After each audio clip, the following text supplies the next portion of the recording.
I'd like to thank Mayor Silver for being here today, Councilman Roderick, all our retired members that have shown up today, as well as their families. Appreciate all your time and being here for the service.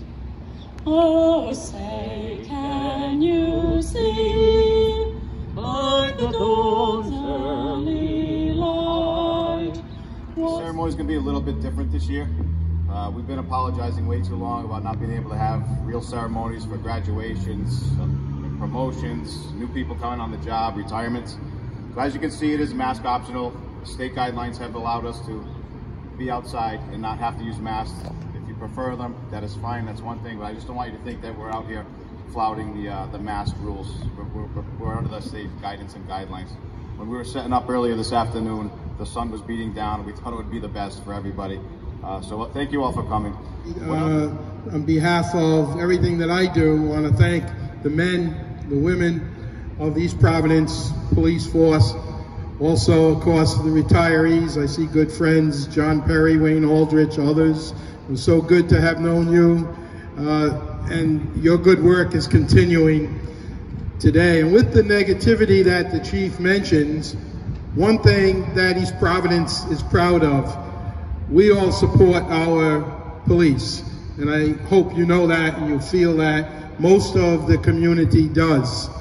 There's something that I like to refer to as towny pride, and I think it's here in the police department. You know, law enforcement's changed over the years in the last few decades, and we see it now more and more that to join the ranks of what we're seeing up here, these men and women who protect us day in and day out, it's harder and harder to find people of the quality and caliber that you want to employ in that role. Back in the day, you'd see 1,000 people apply for a job for like 2 or 3 positions. Now you're lucky to get 100 people to apply. Attitudes change. How people look at law enforcement has changed, unfortunately. But we do stand here supporting our law enforcement brothers and sisters. And today we pay tribute to those in law enforcement who have gone before us, to acknowledge their dedication, their sacrifice, their unexpected end of watch. This year, as mentioned earlier, we've seen so far 101 line of duty deaths nationally. Last year there were 264 federal, state, military, tribal, and local law enforcement line of duty deaths. That's the highest since 1974. It's incredible. Since 1776, there have been 24,882 line of duty deaths. That's just to show you the magnitude of what we're dealing with. The East Providence Police Department has not been sheltered from such devastation. Here in East Providence, we have experienced our own share of losses. Major Alistair McGregor, whose end of watch was December 27, 2001. Major McGregor was a state expert on the use of deadly force and helped other Rhode Island police agencies draft recommendations on how to handle school shootings. He had been with the East Providence Police Department for 16 years, and he was posthumously promoted to the rank of major. He is survived by his wife and 5 children. We'll also today remember Patrol Officer James Caruso, whose end of watch was January 6, 1958.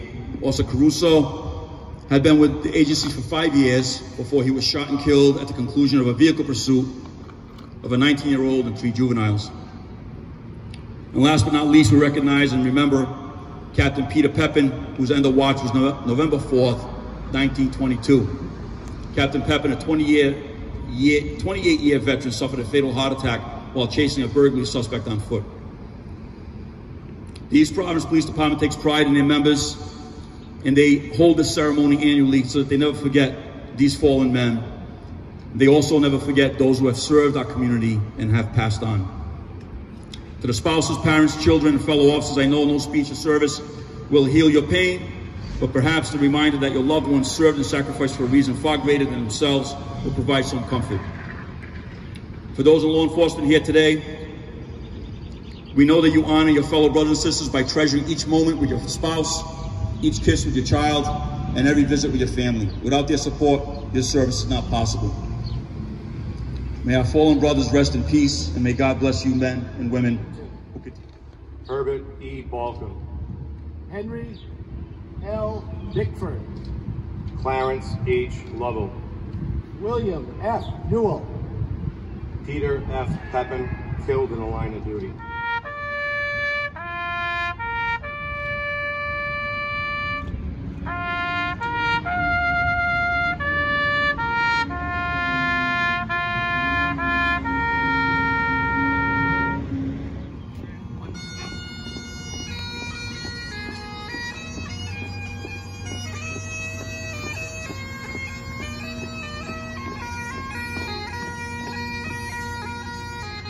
25th, 2019, Officer Dow responded to a residence for the report of a male who had hung himself. Upon arrival, Officer Dow found the male laying near the top of the stairwell with his feet downward and a dog leash leading from his neck area to the wall at the top of the stairwell. The male was not breathing. Officer Dow immediately cut the leash and removed it from the male's neck. Officer Dow brought the male to the bottom of the stairs and began CPR. Officer Dow continued with CPR until the rescue arrived on scene, at which time rescue personnel stated that they were able to detect the pulse. The male was transported to the hospital for further care. For his quick and decisive actions, coupled with his perseverance during the CPR process, Officer Dow is hereby awarded the Life Saving Award. Thank you, Officer Dow.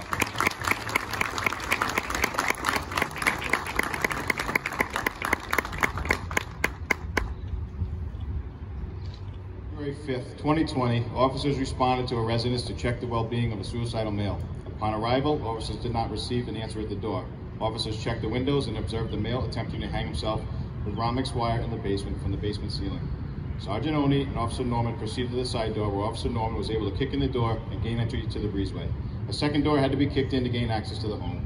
Officers proceeded to the basement where they saw the male hanging from the ceiling. Officer Norman immediately grabbed the male's torso, removed his head from the wire, and assisted him to the floor. At this time, the male became enraged and began physically fighting with the officers.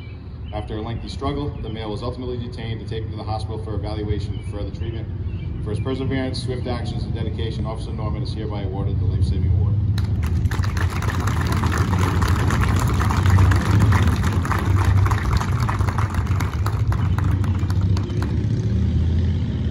January 6, 2020, officers responded to a residence on Adele Ave for the report of a break-in entry in progress. Upon arrival, officers obtained a description of the suspect and quickly located the suspect exit another residence he had just broken into. A brief foot pursuit ensued, and after 2 taser deployments and a brief struggle, the suspect was taken into custody. Due to their diligence and seamless teamwork, the officers were successful in apprehending a career criminal. For their actions, the above-mentioned officers are hereby awarded the unit citation.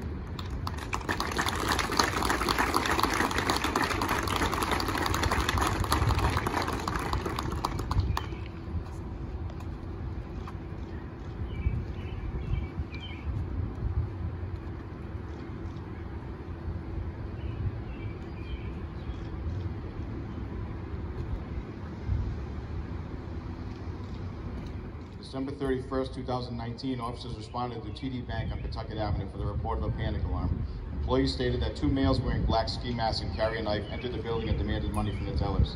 The suspects then fled the scene in a white SUV, later identified as a white Dodge Nitro with Connecticut license plates. Lieutenant Blinn notified law enforcement departments as well as all area casinos with the information. On January 21, 2020, Sergeant Mello returned from vacation and decided to check area hotels and the casino parking lots on the holiday. While Sergeant Mello was checking the parking lot of Twin River, he observed a white Dodge Nitro pulling into a parking space. Sergeant Mello notified Lieutenant Blinn and Captain Nelson, who both began to respond to the area. A short time later, 2 male occupants of the vehicle got out and began walking toward the casino. Captain Nelson followed the males on foot. Lieutenant Blinn also contacted the casino surveillance supervisor and briefed him on the situation. Casino security monitored the situation from the control room. While the males were playing games and drinking, one of the males was observed wearing a baseball hat identical to the one worn in the Providence robbery that occurred just days prior to the one at TD Bank. Casino security identified one of the suspects by his Twin River card. As soon as Lieutenant Blinn heard the name, he recognized it as being a male known as the Bearded Bandit, previously arrested by this department for several bank robberies in the past. Officers maintained a visual of the males both in person and via security camera. When the males began to exit the building, Sergeant Mello, assisted by state police, took both suspects to the ground. In the process, a large knife fell out of one of the suspects' pockets and onto the floor. For their dedication, initiative, and teamwork, Sergeant Mello is hereby awarded the Honorable Service Award. Captain Nelson and Lieutenant Blinn are hereby awarded the letter of recognition.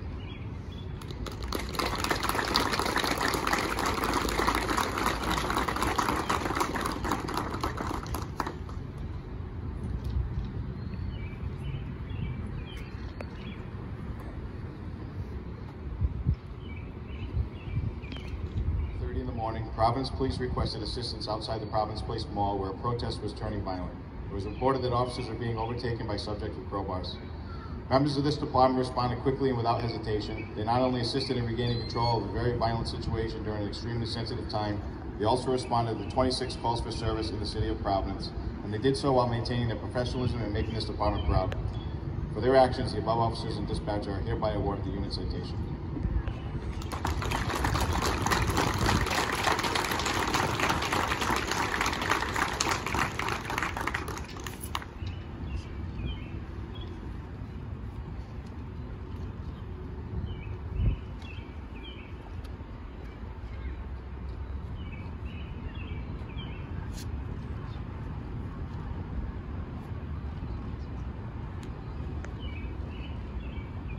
September 17, 2020, officers responded to a residence with a report of a 7-day-old infant not breathing.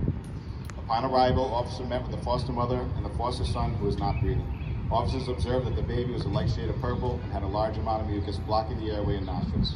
Officers began to clear the airway by hand and ultimately utilized a nasal aspirator to continue to clear the airway until the baby began to cry and breathe clearly. The baby was transported to the hospital for further treatment. For their calm demeanor and professionalism while dealing with the distraught parent, as well as their quick actions in clearing the obstruction, Officers Ryan Feeney and Officer Ryan Q are hereby awarded the Life Saving Award.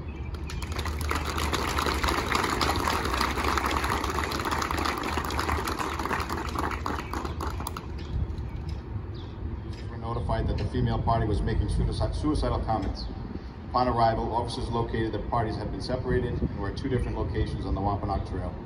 Officer Ryan Feeney spoke with the female and responded to the location of the male to speak with him.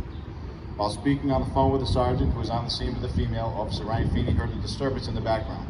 Officer Feeney quickly responded to the sergeant's location and observed that the female had used a knife to cut her forearm and was bleeding profusely. Officer Ryan Feeney quickly applied a tourniquet to the female's arm and stopped the bleeding until she was transported to the hospital. While speaking with the female's mother, Officer Ryan Feeney learned that the female suffers from chronic depression and has a history of self-harm and attempted suicides. For his quick actions and tourniquet application, Officer Ryan Feeney is hereby awarded the Life Saving Award.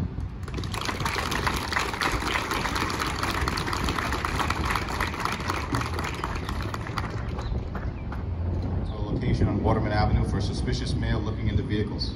Officer Diebold arrived on scene and observed the male matching the description given. When the male saw Officer Diebold, the male threw an item over an adjacent fence. The item was later found to be a firearm. Officer Mount arrived on scene and began investigating as a primary officer. Officer Mount began speaking with the male's girlfriend and began to notice some concerning behavior by the male. Officer Mount began to suspect that the male had placed a GPS tracking device in the female's vehicle. Officer Mount looked under the female's vehicle and located a tracking device. Due to his keen observation skills, Officer Mount likely prevented a possible violent domestic occurrence. For their actions, Officer Mount was hereby awarded the Honorable Service Award, and Officer Diebold is awarded the Letter of Recognition.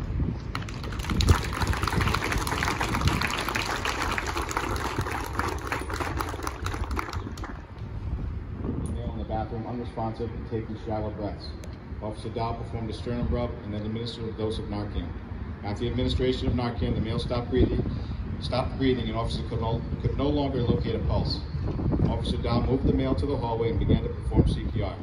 After a period of time, Officer DiMedeiros was able to locate a pulse again. Due to their swift response, the male was ultimately able to walk to the rescue to be transported for further medical treatment.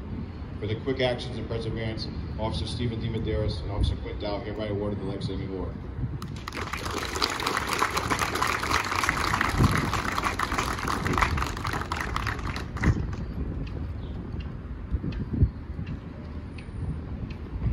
Portion of Alameda Ave for the report of a traffic accident. Upon arrival, Sergeant Rose advised that a vehicle had crashed into a building and was in flames.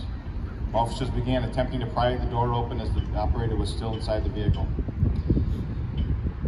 With flames in the driver's compartment of the vehicle, officers were able to pry the door partially open and began to use every fire extinguisher they could get their hands on in order to hold the flames back. Officers were able to keep the flames down long enough for the fire department to arrive on scene. The operator was ultimately extracted from the vehicle and only suffered a few broken bones. The officers on scene put their lives in danger not only from the flames, but also due to the possibility of the vehicle exploding or the building collapsing around them. If not for their actions, the driver would likely have suffered much greater injury and could have lost his life. For their rapid response, quick thinking, and teamwork, the above officers are hereby awarded the Life Saving Award.